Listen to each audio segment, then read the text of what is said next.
Hello, I'm Rageh, and welcome to A Special Witness. When Pakistani special forces attacked the Red Mosque in the capital Islamabad, they were doing more than rooting out a few militants.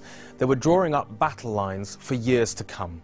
The country has tried to find a balance between devout Islamic faith, the very cornerstone of the country, and buying favour with the West in its ongoing war on terror. The deaths of more than 100 people inside the mosque could become a watershed in Pakistani history.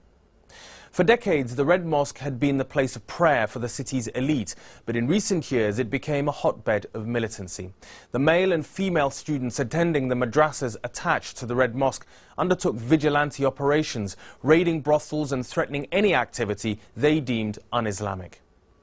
I travelled to Pakistan to meet the madrasa leaders and their students to find out what they believed in and why they were directly challenging the Pakistani state. I was the last journalist inside the compound. None of us had any idea of what was about to happen. This is my personal experience of the siege at the Red Mosque.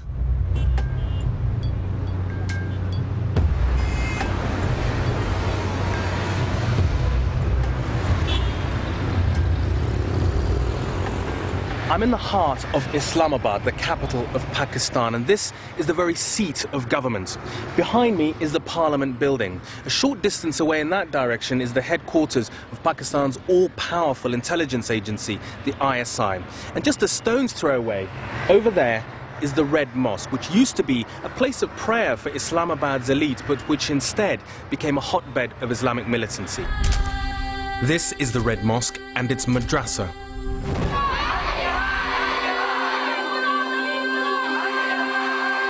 From here, in scenes never before witnessed anywhere in the Muslim world, burqa-clad girls poured out of the Red Mosque. Armed with their long canes, over a period of 6 months, they unleashed a campaign of fear and intimidation to assert Sharia law.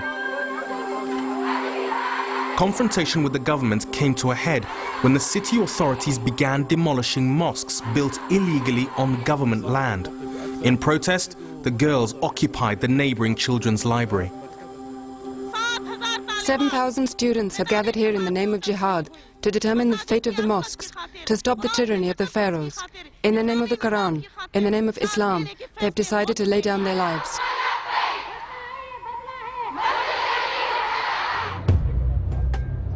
In a moral crusade, the militant students threatened policemen and raided local video stores, warning the shopkeepers not to sell un-Islamic videos. Large piles of confiscated videos were publicly destroyed. Next, they kidnapped a brothel madam and forced her to apologize in front of the cameras.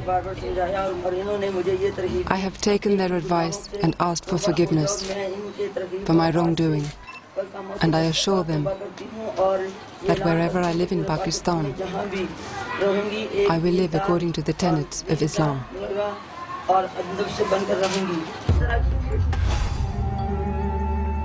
I arrive at the Red Mosque to spend 5 days with its leaders and their female students. I discover that they've just kidnapped 9 Chinese women from a massage parlor. Its leaders justify their actions to the press. The people of that area has been demanding the police, and the police has not been doing anything.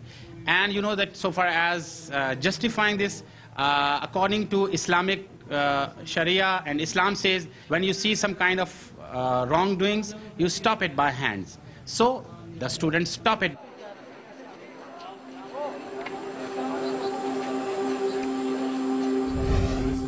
Abdul Rashid Ghazi runs the mosque with his elder brother, who keeps out of the public eye. Inside my house, and my office. So your house is over here? See that? Ghazi sees himself as his brother's deputy, but is the public face of the mosque. The family moved here when the new capital of Islamabad was built in the early 60s. So, this is the rooftop. The Red Mosque was one of the first to be built in the city, and their father, Abdul Aziz, was hand-picked to run it. At the place where we are standing now, there was nothing. It was just green areas. So the mosque was very much at the heart of this new capital when it was built? It was all Islamabad. I do remember that different dignitaries, delegates used to come as a state guest when they come to Islamabad. They came to this mosque. But one thing from the very beginning, he never compromised on with the government. I mean, whenever he saw something being done wrong, I mean, according to Islamic perspective, of course, he used to say it he was very vocal, you can say that. Did being vocal get him in trouble? Yeah. Yes, it got him in trouble, and many times he used to be imprisoned, and he was kidnapped by Bhutto. Was he? As well, yes. It had a reputation for being a very strong, very firm madrasa. I mean, yes. People would say conservative. If had been conservatives, there wouldn't have been female madrasa. I mean, the female madrasa, it was a new thing for which my father introduced in Pakistan, and we have established the biggest in the Islamic world. I mean, this enrollment, 6,000 female students in the girls' madrasa. In the girls' madrasa. We are not against female education, as it is said in the international media. This is the first time cameras have been allowed inside the girls' madrasa. Because of my presence, they have remained covered. It's a unique chance to get a glimpse of their world. The youngest children start in a very traditional way, learning to read and recite the Quran. But the madrasa offers more than religious teaching. It provides classes in English and science as well as religion.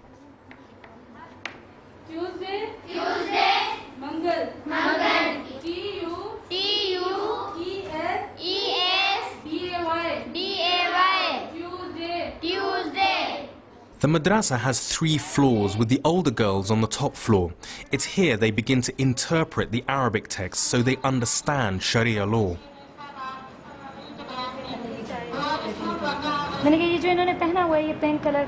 What they're wearing, the pink scarf, it's part of the uniform. Every class has a different uniform, and the previous class had cream. At night, the classrooms also serve as dormitories for the girls. Many of the girls come from poor families, particularly the northwest tribal areas and Kashmir. It's common for their families to be highly politicized, as the relatives of many have fought in Afghanistan and against India in Kashmir. Umair Hassan runs the girls' madrasa. She is the wife of Abdul Aziz, the older brother. She teaches Islamic law and is a fiery leader for her teachers and the students. People send their children and follow us because we are Muslims, and every Muslim desires to know what God and His Prophet demands from them. That is how I can be a good Muslim. So that's why they want their children to come here and learn all this. Also, when they see that we teach them with love, respect and discipline, that's why, praise God, they send their children here to us.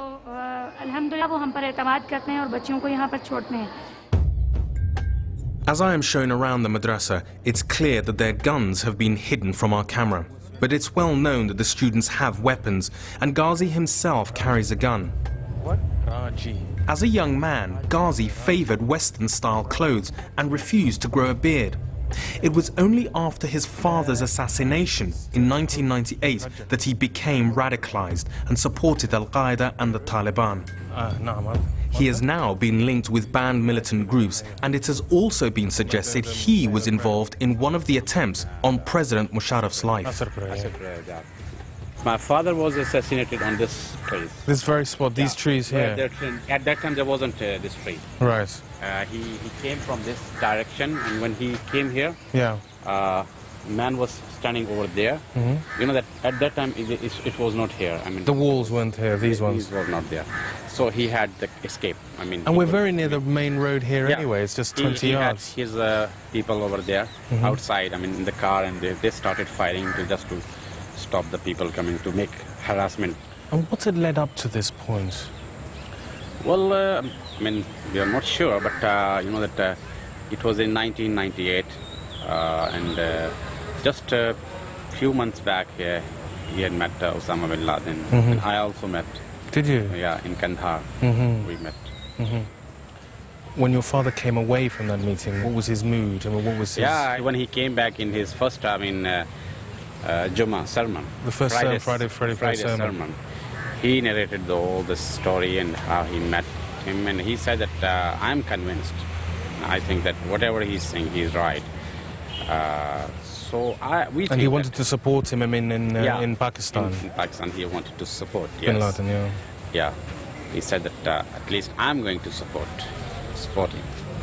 And in your mind, that was relevant to what happened to your father in his assassination, that meeting and what he said? That was the point from where I was, So that's where your awakening, political awakening came? It was awakening. I think that wherever Muslims are awakening, it has much has to do with the aggression against the tyranny being committed by America and its allied forces. But in terms of your position with the government authorities now, I mean, do you feel that you are carrying on your father's position in being outspoken, in being vocal, in taking on the government? And you know that we don't want to fight. As my father, he never wanted to fight. But I mean, he was outspoken just to say the reality, what is good for the country. I mean, that's what we are doing. I mean, we are saying that it is good for the country and it is bad for the country and nothing else. I mean, not more than. I mean, we don't want to, start a war against our own people. Ghazi has taken on his father's role as outspoken critic of the authorities. As a result, he hasn't left the mosque for 2 years for fear of kidnap or assassination.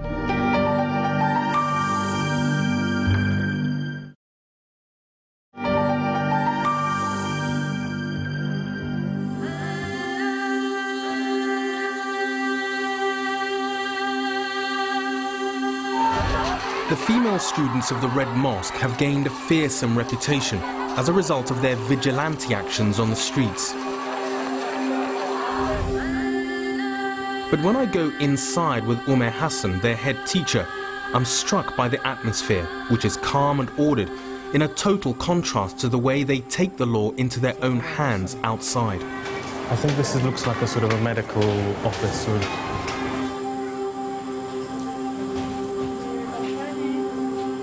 This clinic has to meet the medical needs of 6,000 female students. So it's actually very well stocked. And they've got cabinets full of... These are medicines from the Hakim. The women who treat the students, they're trained pharmacists? Yes. These ladies here. They have all done medical courses and are well trained. Hassan, if there is a young girl who comes to the madrasa, not only to come and study here, but to get social help in medicines, in food, you provide that to them here as well? Yes, we provide all this for the girls who study here. The girls get all this free. All these facilities are for them only. And it's all free, no payment.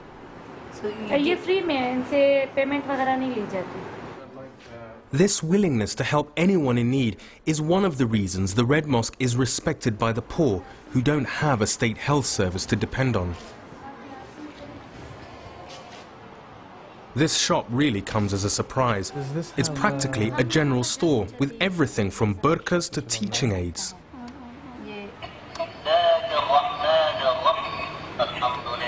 So it has all the verses of the Quran. The school can certainly cope with all the children's needs. It's more or less self-sufficient. But I wonder how long they could survive a confrontation if they were cut off by government forces. It's a tuck shop. So biscuits, soft drinks, toffees, milk, soap, everything. It's funny because I've just seen here my children's favorite biscuits, and that was the last thing I would have expected to find in the madrasa here, which is incredible. In providing not only an education but full social care to the students here, are you trying to highlight what the Pakistani government is failing to provide for its people? Our aim is not to show up the government. We work for what God wants. The government has no credibility and it can be thrown out of power any time. The main thing is, what does God want from us? We do this to please our God, but the government hasn't fulfilled its duty, and when it doesn't, according to the Prophet, the responsibility should fall on the religious leaders, and that is when they should take over. Now that the government has failed, the religious leaders will be able to take over.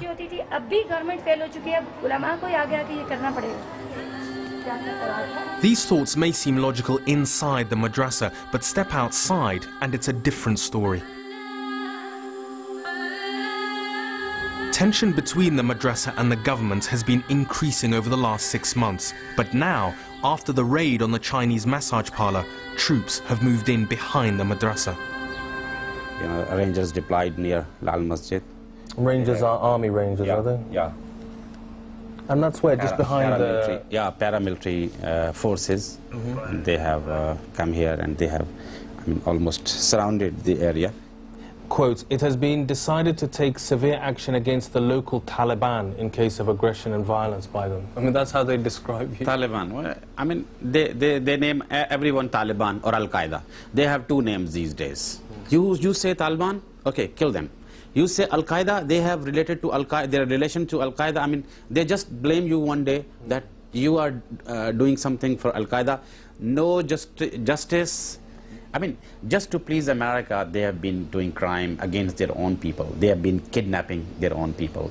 They have been, killing their own people in tribal areas. And even if you did support some of the positions or the idea or the feelings of whether it's Taliban or anybody else, you wouldn't hide it. You wouldn't be... No, we are saying that we are against the system. And we want a peaceful change in the country.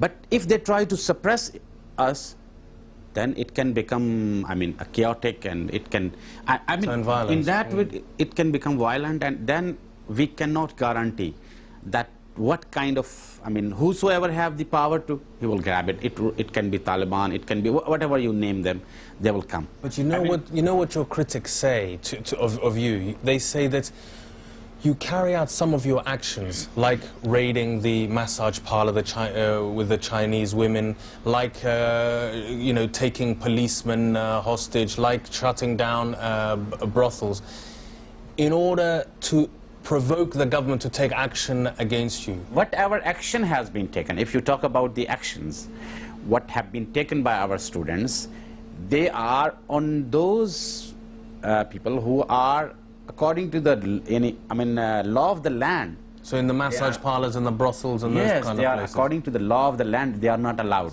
Would you say tension is very high? At the moment? We can say that high. We can't say very high, but it is high at the moment. Do you think you're prepared? If it comes to the police and General Musharraf deciding to raid the mosque and the middle? We do not think of surrendering, to just surrender before illogical and unjustified things of the government, because there is no justification to raid us.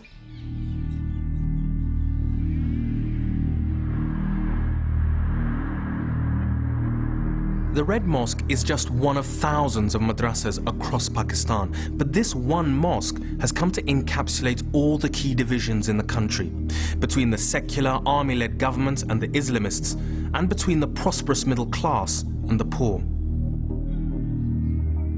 Tomorrow I'll be spending more time with the Girls' Action Committee of the madrasa, who've been organizing the vigilante actions to find out what they want for Pakistan.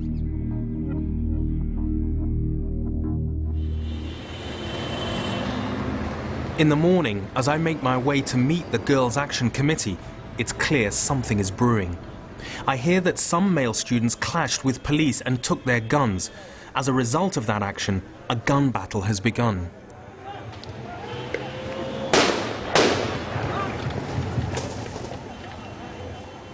As the police dive for cover, the Punjab elite force slip into new positions.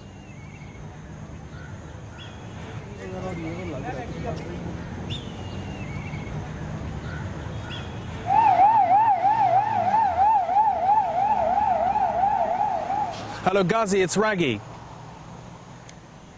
I'm okay, Ghazi. How are you? What's happening inside?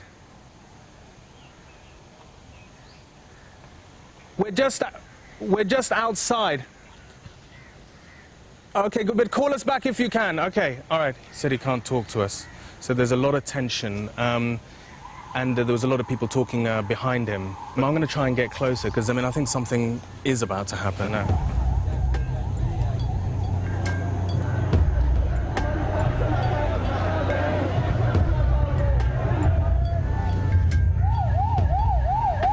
This is the main street where the front of the madrasa and Lal Masjid, the Red Mosque, are. And the entrances to the women's section and the mosque is just over there.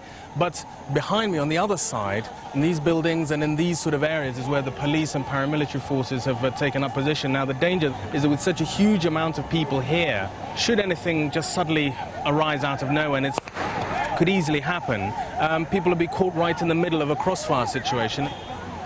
See, there's all the girls there. And there's a guy with a gun, he's just hiding, you can just see on the top of the rooftop sometimes if they come out. But if you see down below, that's where we were yesterday. Just there, and all the girls have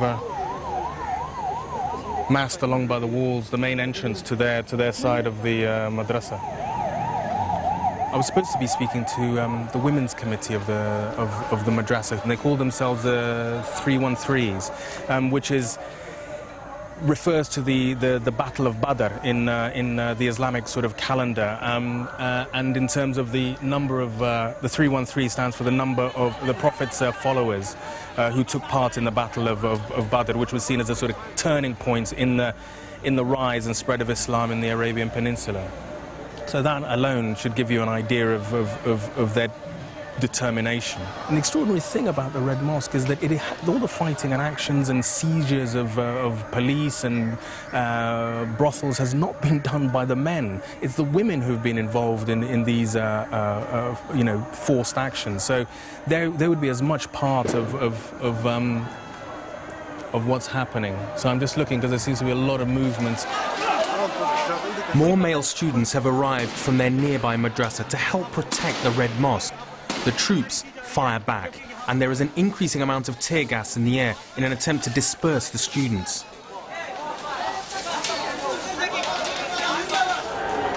See, some of the students are rushing towards the military positions and stoning them.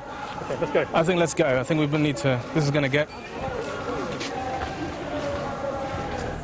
The thick column of smoke is a grim sign of the worsening crisis around the Red Mosque.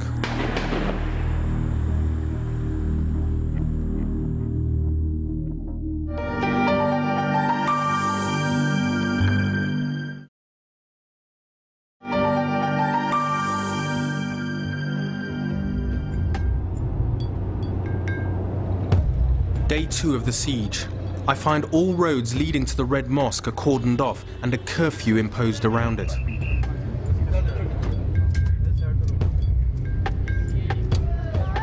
It's incredible that in the middle, in peak rush hour, 9 o'clock in the morning, in the middle of the Pakistani capital, it's not only entirely sealed off, military out on the streets, but it is just dead, lifeless. There's just nothing around, nobody.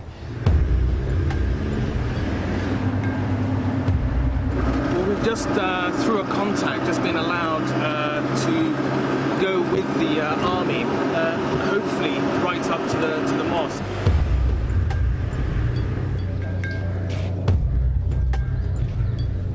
Well, I mean, almost immediately from when we arrived, a few people started trickling out of the madrasa, and it's become quite a steady flow, all different age groups and women as well. And some government officials were briefing us saying, look, it's a very delicate situation, we're trying to encourage them to come out. And soldiers are at pains to explain to the students that nothing will happen to them. I mean, as you can imagine, they must be wondering what is exactly going to happen to them. The arsenal in there is to show they can defend themselves, nothing else. There was an announcement that we should leave by 11. If we had stayed, it would only have meant death. One should only die for a good cause. The students' names and addresses are taken before they're allowed to go.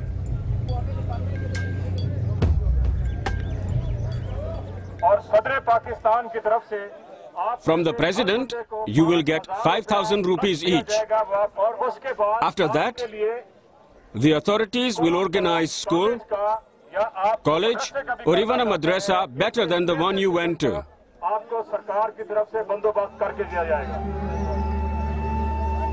Over the next day, the students wait to be released. People living near the mosque look on anxiously. The curfew has meant that they can't leave their homes. Over a cup of tea, I chat to financial advisor Fahim Sada and his sister Iram, a charity worker. You know those guys who just surrendered or whatever you want to call it? They used to play football here, for God's sake. Really, did they? In front of your balcony here? Yeah. What do you feel towards them then? Because it's an isolated case, but there are many madrasas. The madrasa is basically a way of education now. However you want to take it, that's a separate issue. But these guys, they're fairly nice people if you get to talk to them. You see, there's a huge gap between the educated and these people, and the rich and these people. So if you can bridge that gap, they're just normal human beings, for God's sake. Who is telling them to do these things? That's the question. There hasn't been any sort of difficulties or words said or anything like that? You have to be careful. I mean, if they're asserting themselves, you have to, first of all, accept they're asserting themselves. Secondly, you have to sort of just be a little careful. This is not Waziristan. This is not the tribal area. This is Islamabad. If this could happen here, I mean, I don't know, I just see things escalating somehow. As night falls on the third day of the siege of the Red Mosque, more troops move in. The authorities have now cut off electricity and gas in the curfew area.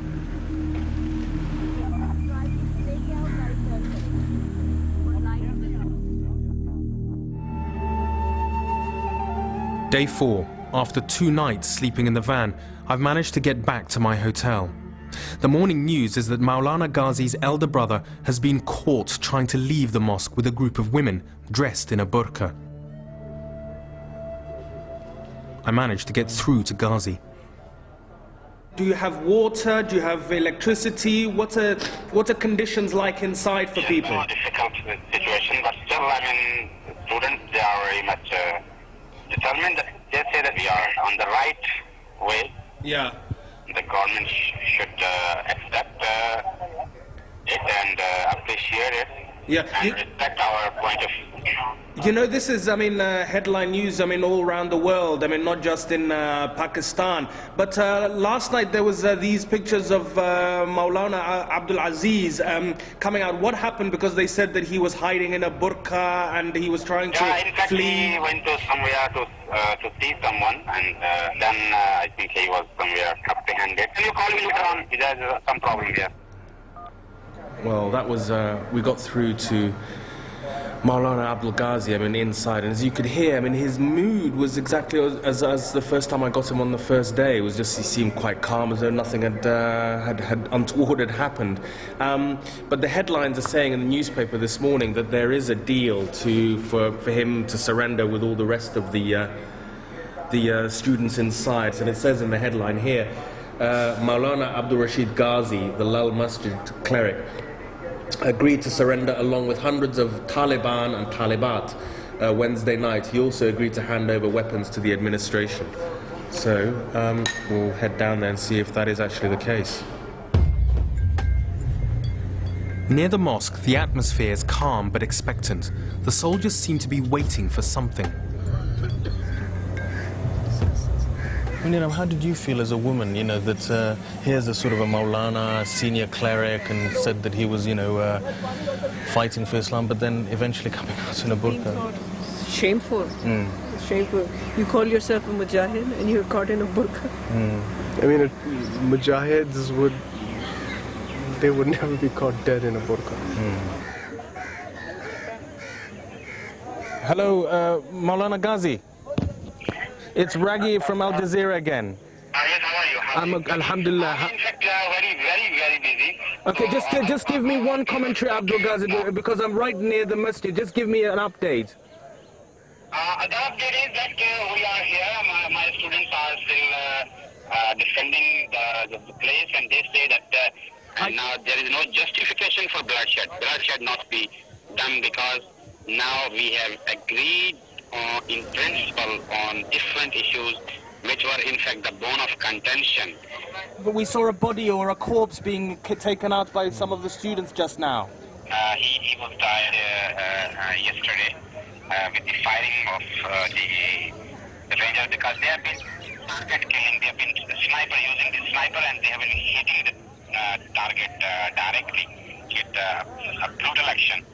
Do you have plans to come out yourself? What is your own plans? No, I'm not coming, and I said that whatever will be done, it will be all honorably done, because we are not terrorists, or we are not dacoits or thieves. And how many students are still with you in the madrasa? About 2,000 total, male and female, 2,000. 2,000. What about the children, especially, Maulana? Very few children. Did they leave already? But there are very few. There are few children as well. Okay, let's talk again in a couple of hours. Thank you, Maulana. Thank you.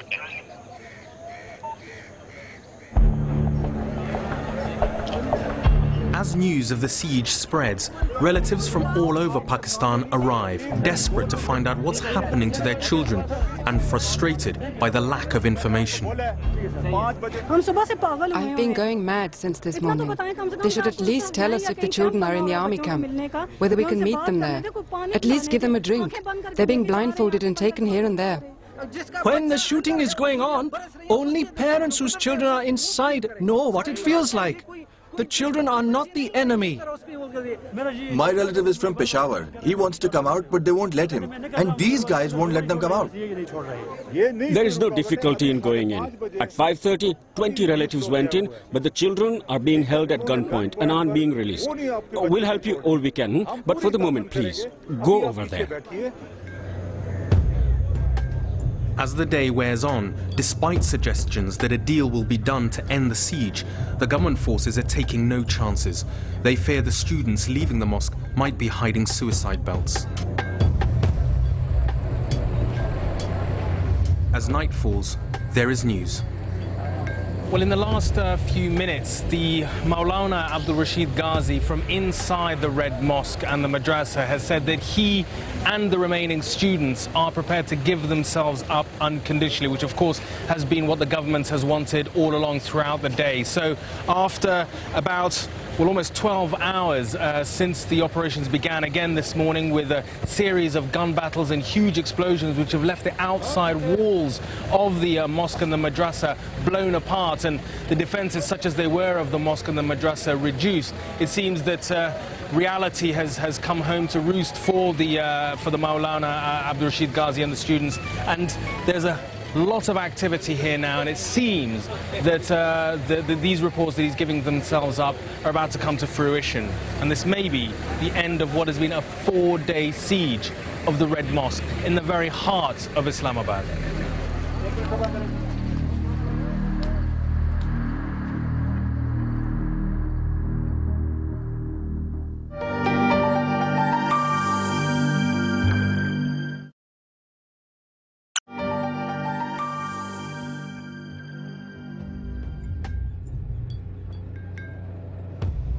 Day 6. After more nights in the van, it's a long wait in the summer heat. In the end, Maulana Ghazi didn't surrender. His demands for free passage for himself, his followers and his family are rejected by the government. By now, the world's media have arrived to cover the siege. Over the next 2 days, students trickle out of the mosque, watched by parents, hoping against hope to see their children alive. But there are worrying rumors that women and children are being held hostage. My daughter was there for 4 years. They shouldn't besmirch the madrasa like this. They have educated her, gave her food and looked after her. One should appreciate that.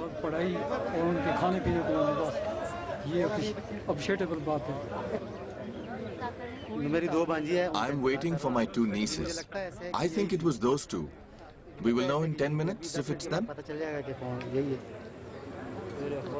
For the last 6 days, Fahim and his family have been stuck here, unable to go to work, listening to the battle day and night.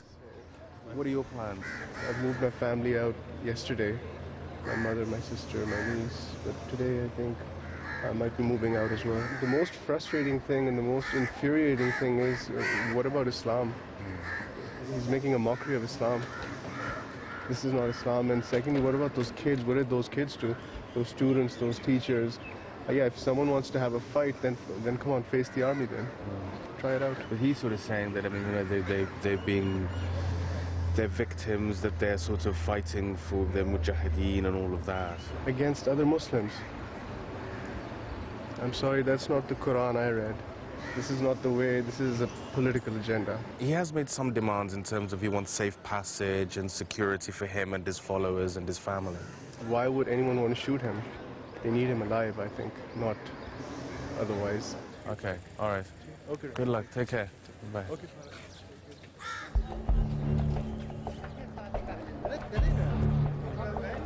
Some children have managed to escape from the madrasa. This boy is just being dragged back and forth between the army saying, do the press conference over there. Now he's going back for the third time. Here he is.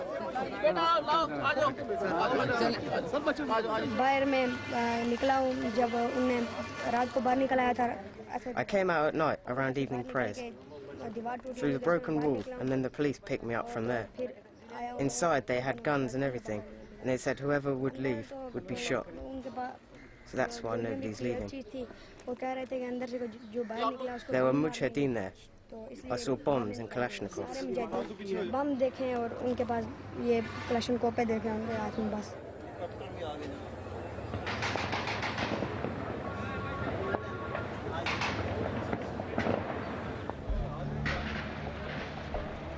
Some relatives of the students are in despair. But for one, there's good news. The long wait is over, and he's been reunited with his niece. There are 2,500 women inside. When my relatives called and said they had come, I came out. And when parents call, the girls are given permission to go out.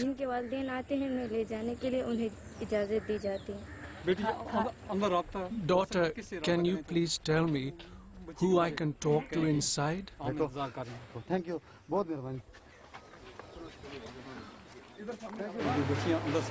The girl who has just come out has told me that my daughter is fine. Thank God. I am reassured.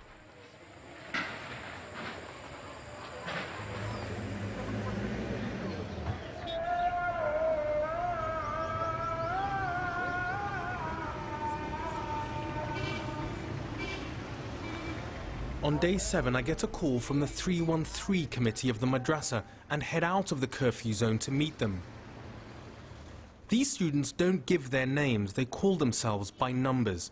I meet number 20, 25 and 45, all in their early 20s and originally from Kashmir and Punjab.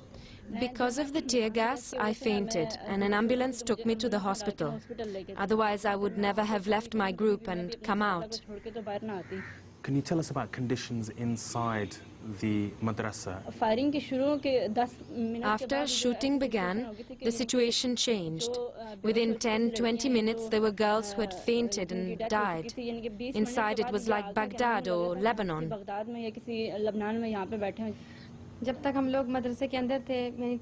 During the 3 days we were inside the madrasa, in front of us 30 to 40 girls had become martyrs and 30 to 40 men had become martyrs. We picked the bodies up with our own hands, and when it was announced that the assault had begun, the girls sat down and started writing their wills, telling their relatives that they will find their wills displayed inside the mosque. वो लाल मस्जिद के मिंबर पर रखी होंगी तो हमारे बुरा सा आकर वो वसीयतें उठा लें. How prepared militarily was the madrasas and the whole movement for what has happened? We did not have illegal guns. When the government began its assault, then perhaps some friend of Maulana Ghazi may have given some guns.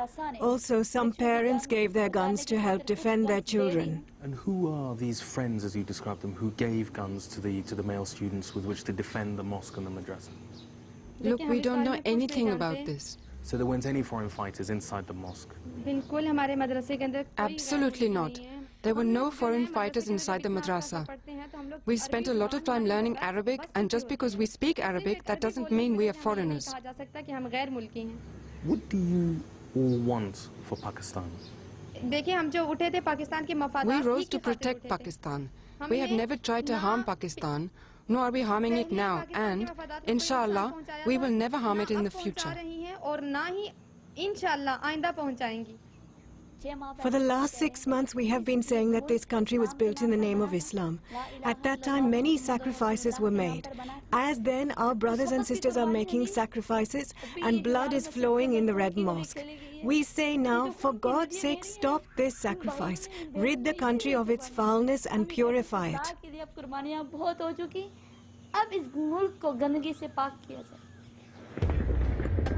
But the army build-up around the Red Mosque complex continues, and there are last-ditch negotiations to find a peaceful end to the siege. Pakistan's religious parties and former Prime Minister Chaudhry Sujat Hussain both attempt to negotiate with Ghazi, but without success. He was determined to fight on. Let's try Abdul Ghazi again.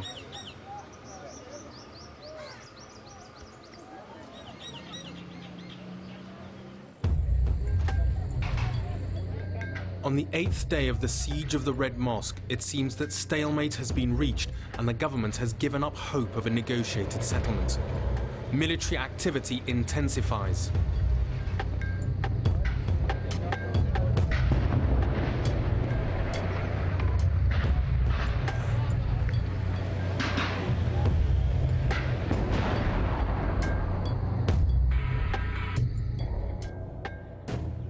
The final assault on the Lal Masjid started at about 4 o'clock in the morning local time. It's now 2 o'clock in the afternoon. That's 10 hours. Throughout the morning, there have been comments by the chief military spokesman, Major General Wahid. He has said that it's been very, very tough fighting with strong resistance from inside the mosque of a hardcore group of militants with Abdul Rashid Ghazi in the basement of the building. And he said also that there were a lot of women and children being held hostage, as he put it, by the militants. He's inside and I'm outside. I'm either waiting for his body or him coming out alive. Whichever way, I'll get his body dead or alive. His body will come out now. At least there will be a conclusion. I've just heard in the last few minutes that Abdul Rashid Ghazi is dead and that Omaar Hassan and her daughter have been captured. And that's that.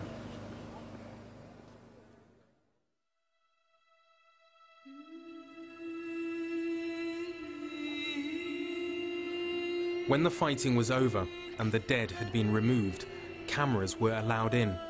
Everything told a story of intense fighting and destruction.